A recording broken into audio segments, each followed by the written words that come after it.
brought to you by Silver Pumps.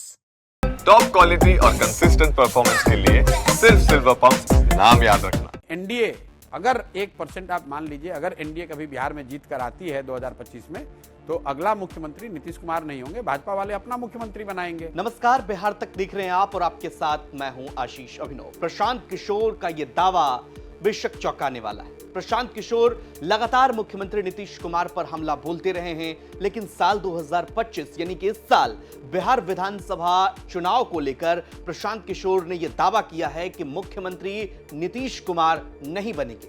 उन्होंने कहा कि अगर सरकार बनती भी है और भारतीय जनता पार्टी को ज्यादा सीटें आ जाती है तो मुख्यमंत्री पद पर नीतीश कुमार नहीं बैठेंगे। भाई, नीतीश कुमार शारीरिक रूप से टायर्ड और मेंटली रिटायर्ड हैं।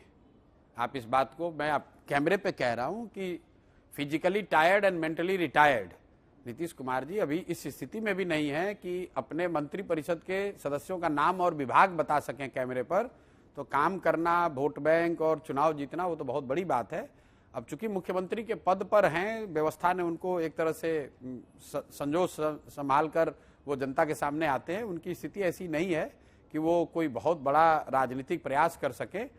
जो गठबंधन है एनडीए का, ये बिल्कुल आप समझ लीजिए कि वो भाजपा के दम पर ही है। जितना भी है, नीतीश कुमार सिर्फ मुखौटा मात्र के रह गए हैं। हाँ, जब सीटों का बंटवारा होगा तो जदयू वाले भले 100 सीट लड़े, लेकिन एनडीए अगर 1% आप मान लीजिए, अगर एनडीए कभी बिहार में जीत कर आती है 2025 में, तो अगला मुख्यमंत्री नीतीश कुमार नहीं होंगे, भाजपा वाले अपना मुख्यमंत्री बनाएंगे। किसी भी हालत में नवंबर 2025 में बिहार में नीतीश कुमार मुख्यमंत्री नहीं होंगे, ये बात तो आप लिख कर ले लीजिए।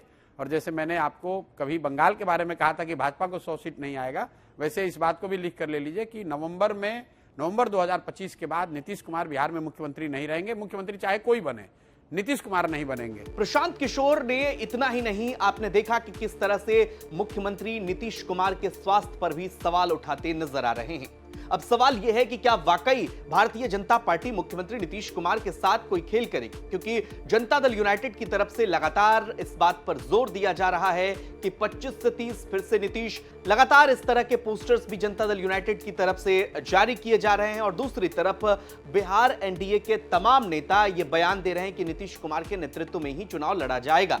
लेकिन सवाल ये, चूंकि प्रशांत किशोर जो जन स्वराज के सूत्रधार हैं, वो कह रहे हैं कि अगर एनडीए को बहुमत मिलती है और भारतीय जनता पार्टी को सीटें ज्यादा भी आ जाती हैं, तो जाहिर सी बात है कि मुख्यमंत्री नीतीश कुमार दोबारा से नहीं बनेंगे। आपको क्या लगता है कि क्या बिहार में चुनाव के बाद कोई खेला हो सकता है? क्योंकि नीतीश कुमार को लेकर जिस तरह से पहले भी अमित शाह के बयान आए और भारतीय जनता पार्टी के शीर्ष नेतृत्व ने इस बात को कहा कि पार्लियामेंट्री बोर्ड तय करेगा कि कौन होगा अगला चीफ मिनिस्टर।